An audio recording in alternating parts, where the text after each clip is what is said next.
कस्तो मजा आउने ल हेर्नु त आमामामा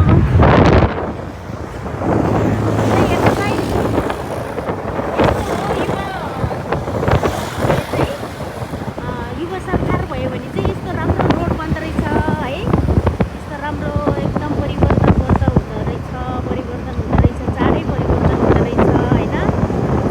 अनि धन्यवाद युवा सरकारहरू तपाईँहरूले अझै पनि धेरै राम्रो गरेर जानु धेरै प्रगति होस् धेरै उन्नति होस् तपाईँहरूको भनेको सोचेको कुराहरू पनि पुगोस् जनतालाई चाहेको कुराहरू पनि पुरा होस् होइन बाटोघाटो राम्रो होस् अनि सुविधा सेवा राम्रो होस् भन्न चाहन्छु म चाहिँ बालन सरकार र सरकारलाई यस्तो राम्रो रोड त्यहाँ कस्तो राम्रो रोड छ र अब यता पनि चाँडै बन्छ होला है यस्तो हाम्रो नेपाल पनि एकदम राम्रो छ नि त हो के गर्नु पहिला पहिलाको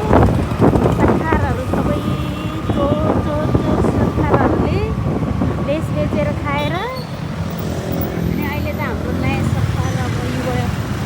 सरकारहरूले त एकदम राम्रो बब्बाल गरेको रहेछ म चाहिँ बाहिर भेट निस्किँदैन के अनि त्यही भएर